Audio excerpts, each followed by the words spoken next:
Ils avancent discrètement et prudemment. Le sol est miné, les lignes ennemies sont juste en face. Oleksiy Youkov et ses collègues sont des bénévoles. Inlassablement, depuis des mois, au péril de leur vie, ils parcourent le front pour récupérer les corps de soldats tombés au combat. Ils se filment eux-mêmes près de Bakhmout, sous le feu des bombes.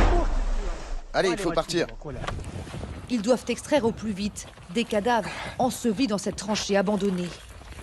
Il faut ensuite porter les corps à bout de bras et marcher pendant 6 kilomètres à découvert.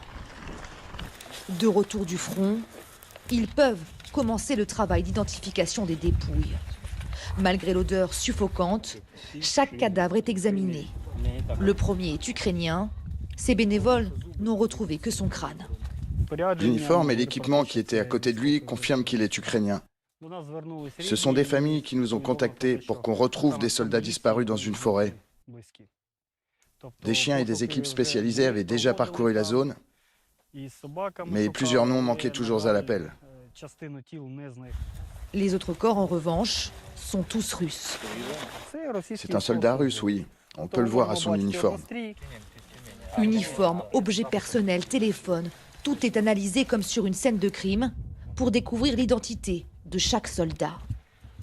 C'est un passeport militaire russe. Russe ou ukrainien, peu importe pour Oleksiy Youkov.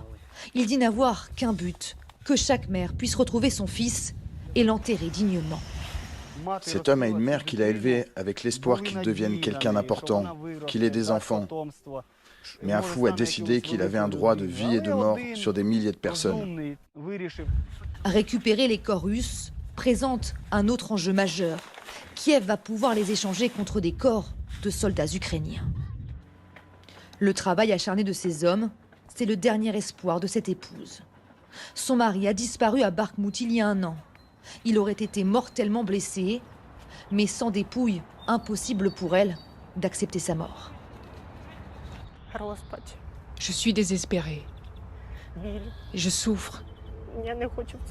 Je ne veux pas y croire. Je ne peux pas. C'est pour ça que je dois savoir ce qu'il s'est passé. Je veux savoir où il est, pour le ramener. Offrir une sépulture aux soldats morts au combat, c'est l'objectif des bénévoles qui parcourent le front pour retrouver des corps. Un combat de longue haleine, selon les autorités. Au moins 16 000 soldats ukrainiens sont portés disparus.